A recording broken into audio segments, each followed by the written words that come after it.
palaban ka rin ba rito sa hubaran? Gaano katodo yung pa-sexy at mga paghuhubad mo rin? Sabihin lang natin sa paghuhubad ng pagkatao ni Maria Mercedes. Kasi as story goes by, as it goes by, pahubad na ng pahubad kung sino talaga si Maria Mercedes. Hindi yun, yung talagang totoong paghuhubad. Pagpapasexy. As long as may rason kung bakit hindi? Kasi, well, nakita niyo naman yung teaser namin at yung... Oo nga, di ba mainit? Mainit! So, ano na yung mga nakunang eksena mo na medyo lumevel up ka ng pagpapasexy? Meron dyan yung may mga rosas na, may mga petals na mga rosas na bumababa. And it's a very, very interesting scene kasi kasama dyan si Jake. So makikita nyo dyan ang pagpapasexy namin. Bumababa ang rosa saan? Sa baba. Sa kama. Sa baba. Tapos, ano nagaganap habang ano? Panoorin mo na lang kasi. Ito naman napakwento sabi nga nila, huwag daw akong masabi masyado. So far, yun ang pinakamainit. Pero meron pang mga iba. So far, yun pa lang naman. Meron pang iba, pero hindi pa nakukunan. Pero medyo komportable ka na, Jess, sa pagpapakita ng skin. Opo, mukha naman. O, dapat, di ba? Dapat ano ka dito, committed ka talaga. Hindi ka, hello? I-off na nila yung mic mo. Okay, natapos na, kuya. I-off na nila eh. Sobra akong committed sa role na to kasi first time talagang bigyan ako ng ganito kalaking role at gusto ko ma-live up yung expectations nila. And sino pa ba ang magiging committed sa Maria Mercedes kundi ako? So mahal na mahal ko yung project na to at sana mahalin din ng mga tao na mapanood ito. Wow, okay. Di naman dalawang lalaki. Kayo naman, Jake and Jason, palabad din kayo sa ano dito? Si Direk Chito ba naman ng director namin? Wala hindi. Para mo naman sinabing ano. Direk hindi ba? Kailangan mo na, pagdating mo sa set, wala ka na suot. Walang problema sa amin yan. Komportable ka na, Jason? Bilang ang ganda ng katawan mo ngayon, di ba? Hindi, nung magsisimula kasi ito, wala akong pakialam sa pagpapaganda ng katawan eh. Pero nung sinabing si Jake Cuenca yung kasama ko, kailangan kabulin to. Wow. Yun ang naka-pressure sa akin.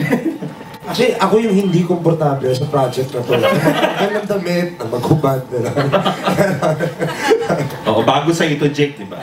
Bagong-bago. Sobra. O paano? May patalbugan din kayo ng ano dito, Jason? Ng mga abs, ng mga kung ano man dyan. Hindi na kami kumakain sa set pag ibig na kasi inaasahan na namin na kahit hindi ibigay sa amin, inaasahan pa rin namin. Sa any moment kasi pwedeng ibigay. Hindi mo alam eh, no? Gugulat ka na lang kinabawasan. Oh, ganito pa na yung eksena. So dapat everyday handa. Diba? Hindi pwedeng kumain ng lamon pa. Oh, so maraming kami ma-expect na mga ganong eksena from the two of you. Hindi lang kay Jessie. Pati yung mga hunks. Trailer pa lang. Maaasahan niyo po yan. Makakaasa kayong lahat. Bongga. Okay, si Nikki naman. Nikki, wala ka namang sexy scenes, Nikki? Dito, Pwede ka namang humingi, di ba? hihingi po ako. Meron natang si ano dun eh. May meeting scene. Makapag-ano lang. Makapag-sexy lang. Hindi, ano naman.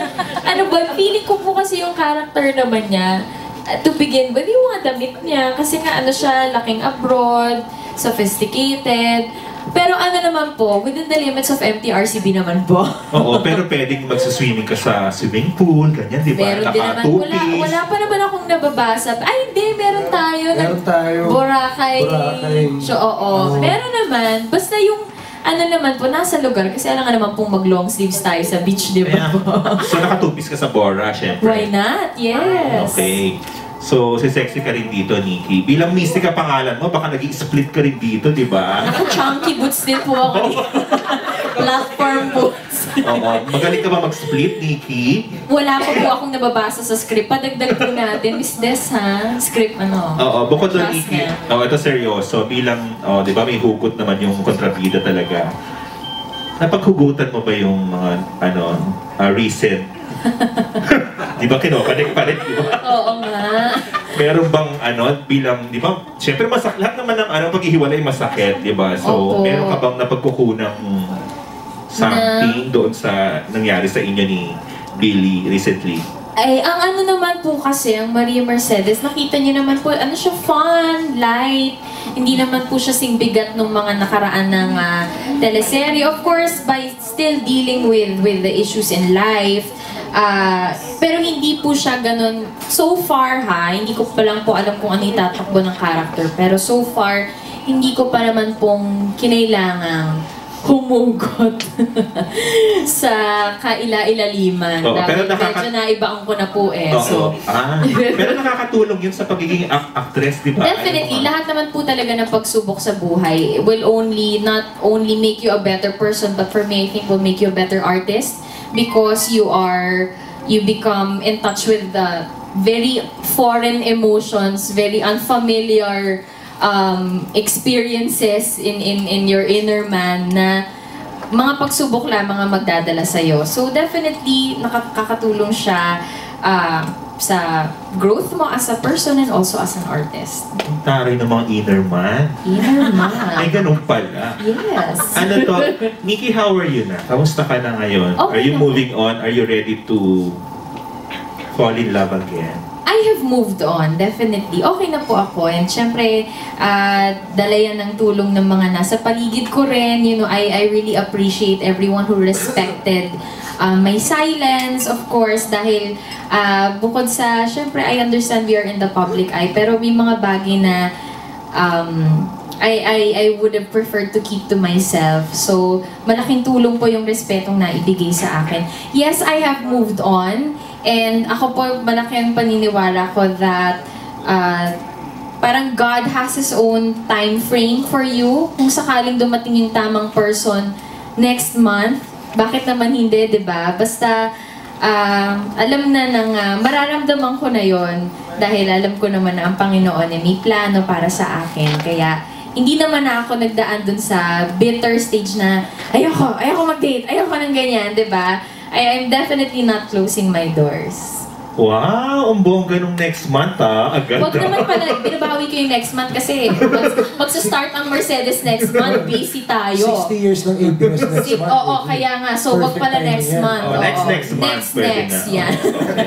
Maganda. Thank you. Mag-launch na. Thank you. Thank you, Nikki. Balik ulit kay Jessie last na. Kasi di ba kakabasa ko lang ng Cosmo article mo, Jessie. Sabi mo pag na-in love ka, di ba? Sa totoong buhay talagang slave levels ka, di ba? Parang kang alipin, ganyan.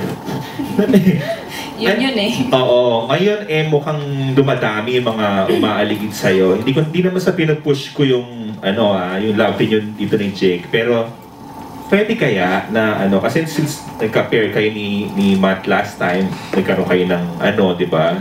Closeness. Ito kaya pwede, since Gusto ko malaman yung sagot sa'yo. Oo, di ba? Ayan, ako na nag-build up Salamat Naman iniiwasan Meron ko kang yan extra rice eh. para sa... Galandi hindi naman sa pinupush ko pero parang ganun din. So ano nga? Posible kaya yun, Jess, since di ba, ito nga, magkakasama kayo na madalas. Anything's possible naman. Especially with kami, kasi lagi kami nagkakasama. At parang kapag tumagal pa, tingnan natin. Kasi, oo, yun yung inaantay niya. Kasi may mga hirit yan eh. Naku, meron pa tayong ilang months sa teleserye. Meron pa. Yung mga ganun yung hirit. Pero nakakatuwa kasi, sabihin ko na ba? Sabihin nga, tinanong ako, ngayon lang. Diniligawan mo nga ba, Jay? Oo,